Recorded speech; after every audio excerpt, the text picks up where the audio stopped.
Kaleidoskop Bawaslu 2021. Bawaslu sebagai lembaga pengawas pemilu yang terpercaya, terus melakukan inovasi dan mensinergikan seluruh potensi untuk mewujudkan pemilu yang demokratis dan berintegritas. Inilah rangkaian kinerja yang terangkum dalam Kaleidoskop Bawaslu tahun 2021. Membuka tahun 2021, program Bawaslu Peduli menggalang dana dan menyalurkan bantuan kemanusiaan kepada korban bencana alam banjir di Kabupaten Hulu Sungai Tengah Provinsi Kalimantan Selatan dan Kota Manado, Sulawesi Utara. Keluarga besar Bawaslu juga turut memberikan bantuan kepada korban gempa bumi di Sulawesi Barat. Di awal tahun 2021, Bawaslu beserta penyelenggara pemilu lainnya mendapatkan apresiasi dari pemerintah dan DPR RI karena telah sukses menyelenggarakan Pilkada 2020 di tengah masa pandemi. Di penghujung bulan Januari, jelang menghadapi proses sidang perselisihan hasil pemilihan kepala daerah tahun 2020 di Mahkamah Konstitusi, Bawaslu menggelar rapat koordinasi nasional, finalisasi pemberian keterangan tertulis. Mengawali bulan Februari, 22 Bawaslu daerah menyampaikan keterangan pengawasan dalam lanjutan sidang perselisihan hasil pemilihan untuk Pilkada 2020 ke Mahkamah Konstitusi. Pada waktu yang berbeda, Bawaslu mengeluarkan rekomendasi terkait Orien Patriot Riwu Kue yang terbukti memiliki kewarganegaraan Amerika Serikat, sehingga tidak memenuhi syarat sebagai calon Bupati Saburai Jua, Provinsi Nusa Tenggara Timur.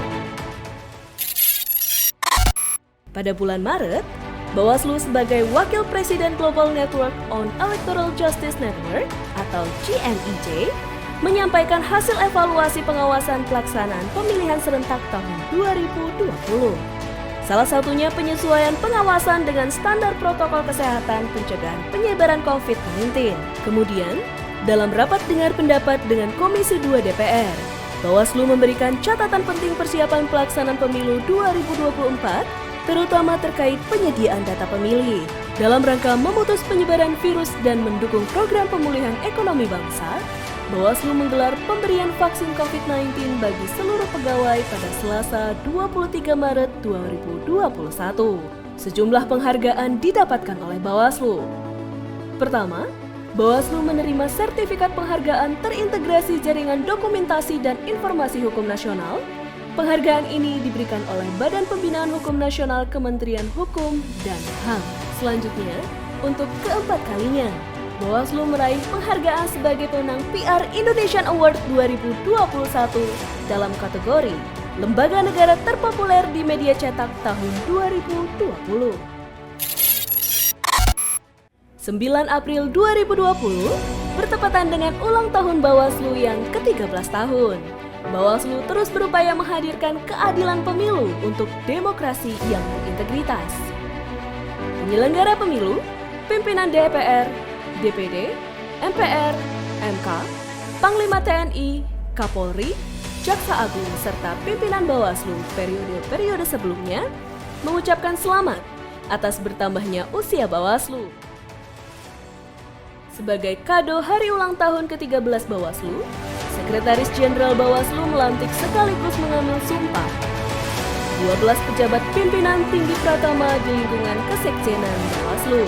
Pelantikan untuk kelengkapan pengisian struktur organisasi di Bawaslu dilakukan di kantor Bawaslu RI, Jakarta, Kamis, 8 April 2021. Bawaslu RI juga menggelar rapat koordinasi secara daring dalam memastikan kesiapan jajaran Bawaslu daerah dan wilayah kerjanya melaksanakan pemungutan suara pemilihan gubernur, bupati, wali kota tahun 2020. Bawaslu RI ikut melaksanakan supervisi pengawasan PSI pemilihan kepala daerah di Teluk Wondama, Morowali Utara, Penukal Apap Lematang Ilir, Rokan Hulu, Mandailing Natal, Labuan Batu Selatan, Halmahera Utara, dan Banjarmasin. Bawaslu meninjau langsung beberapa tempat pemungutan suara TPS yang menemukan beberapa permasalahan seperti TPS kurang steril, belum adanya daftar pemilih tetap atau DPT, dan dugaan politik uang. Pada bulan Mei, program kaderisasi pengawas pemilu dan pendidikan pengawas pemilu diselenggarakan melalui Sekolah Kader Pengawasan Partisipatif (SKPP). Antusiasme masyarakat sangat tinggi untuk mengikuti program ini di mana terdapat 22.567 pendaftar SKPP yang selanjutnya akan diseleksi. Pada bulan Mei yang sama, pemungutan suara ulang diadakan di Kabupaten Yalimo, Provinsi Papua dan Provinsi Jambi. Bawaslu melakukan rapat tripartit bersama di Departemen of Foreign Affairs and Trade serta IFES. Bawaslu menyampaikan persiapan pengawas pemilu serentak 2024 serta penguasaan pelibatan masyarakat melalui program kader pengawasan partisipatif.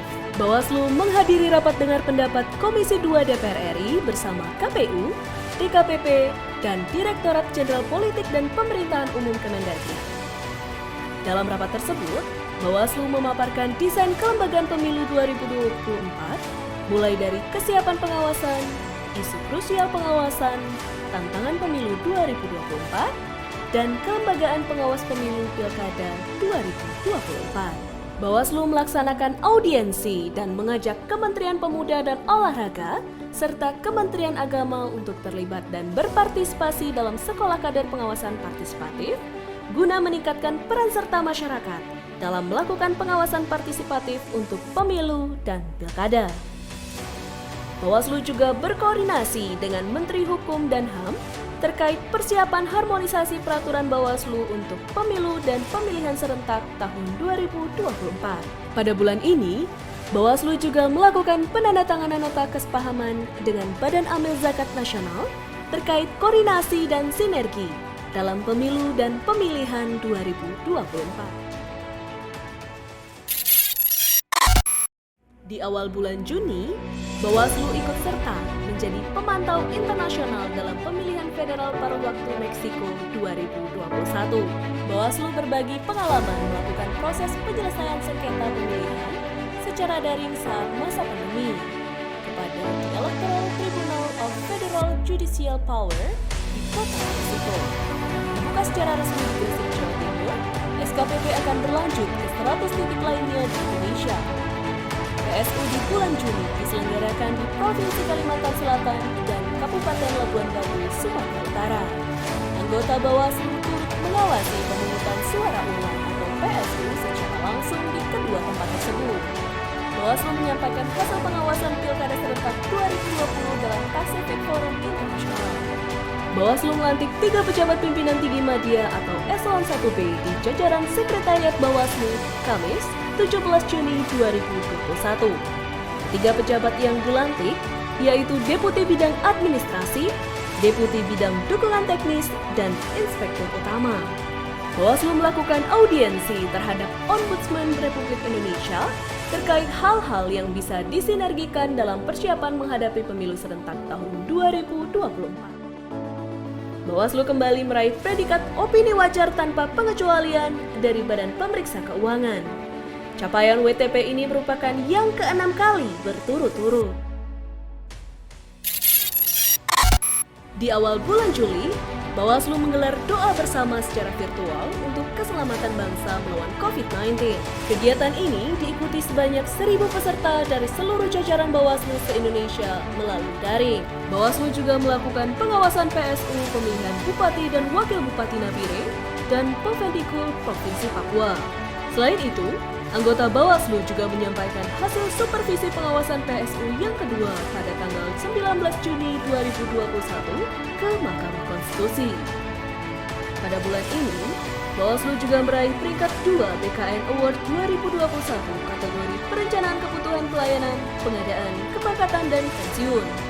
BKN memberikan penghargaan atas capaian Bawaslu yang telah memiliki analisis jabatan dan analisis beban kerja secara digital, dan memberikan layanan pengadaan, kepangkatan, dan pensiun sesuai tenggat waktu yang ditentukan. Dalam acara doa bersama dan refleksi kemerdekaan dari Bawaslu untuk Indonesia, Senin 16 Juli 2021, Bawaslu mengajak refleksi untuk menumbuh kembangkan jiwa nasionalisme di tengah pandemi COVID-19. Bulan ini, Bawaslu melakukan penandatanganan nota kesepahaman dengan Badan Siber Sandi Negara atau BSSN tentang perlindungan informasi dan transaksi elektronik di lingkungan Bawaslu. Bawaslu juga meluncurkan IPPID yang terintegrasi oleh Pusat Data dan Informasi. Diharapkan, IPPID dapat bermanfaat dalam hal informasi terkait kerja-kerja pengawasan antara Bawaslu RI dan Bawaslu Provinsi agar mudah diakses oleh masyarakat. Di akhir bulan Agustus, Bawaslu meluncurkan buku kajian evaluatif penanganan pelanggaran Pilkada 2020. Pada hari ulang tahun Mahkamah Konstitusi yang ke-18, Mahkamah Konstitusi menganugerahi Bawaslu penghargaan Mitra Kerjasama Dalam Negeri Terbaik 3. Bawaslu menghadiri rapat dengar pendapat bersama Komisi 2 DPR RI, Kementerian Dalam Negeri, KPU, dan DKPP.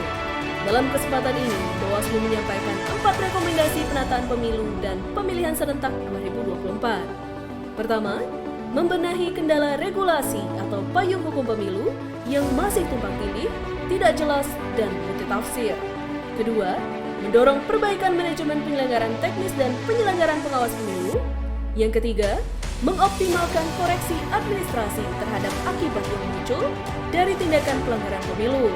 Dan yang keempat, mendorong prioritas pendekatan sanksi administrasi dalam penegakan hukum pemilu. Bawaslu memberikan masukan terhadap rancangan peraturan KPU atau PKPU mengenai pendaftaran dan verifikasi faktual partai politik. Kementerian Keuangan memberikan penghargaan kepada Bawaslu yang telah mendapatkan predikat wajar tanpa pengecualian atau WTP 5 kali berturut-turut sejak 2016 hingga 2020 dari PPK RI. Di awal bulan Oktober, Bawaslu bersama DPR, Kemendagri, KPU, dan DKPP membahas konsep dan desain pemilu serentak tahun 2024.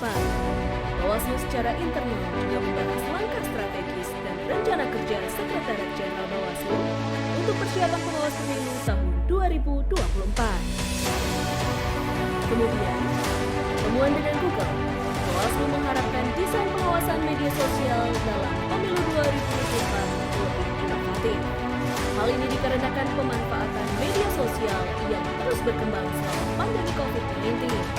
Seluruh pimpinan Bawaslu mengikuti program penguatan anti korupsi untuk penyelenggara negara oleh Komisi Pemberantasan Korupsi. Sejumlah prestasi kembali ditelurkan oleh Bawaslu. Yang pertama, Bawaslu terpilih sebagai Presiden Global Network on Electoral Justice. Jabatan ini menggenapi Wakil Presiden GNIJ dari perwakilan Asia yang sebelumnya sudah disandang sejak tahun 2020. Selain itu, Bawaslu kembali meraih Anugerah Keterbukaan Informasi Publik atau KIP tahun 2021 dalam kategori Lembaga Negara Non-Struktural Terbaik dengan predikat informatif skor 98,50.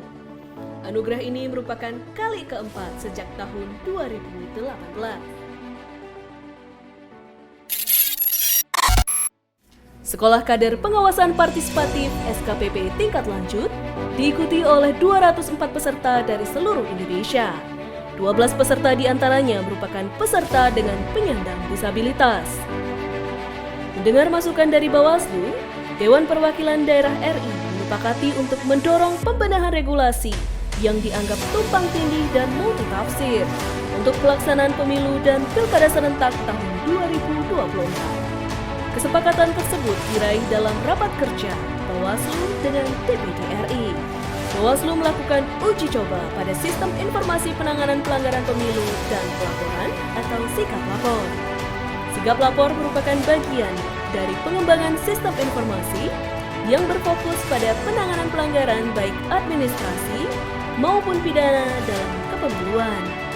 Guna menguatkan transparansi kelembagaan, Bawaslu melakukan penganugerahan keterbukaan informasi publik tahun 2021 bagi Bawaslu Provinsi. Dari penilaian monitoring dan evaluasi Bawaslu RI kepada 34 provinsi, terdapat 22 Bawaslu Provinsi yang menerima kategori informatif. Bulan ini, Bawaslu juga kembali meraih juara 1 BMN Award 2021 kategori kelompok 2 utilisasi.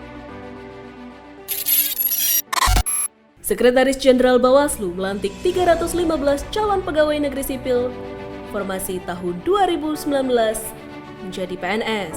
Pegawai negeri sipil yang baru ini ditantang untuk melahirkan inovasi untuk terus membangun serta menjaga demokrasi Indonesia. Jelang tahapan pemilu dan pemilihan 2024, Bawaslu melakukan pengawasan terhadap simulasi penyederhanaan surat suara yang diselenggarakan oleh KPU di Provinsi Bali. Bawaslu memberikan bantuan kemanusiaan kepada korban erupsi Gunung Semeru di Provinsi Jawa Timur pada Sabtu, 11 Desember 2021.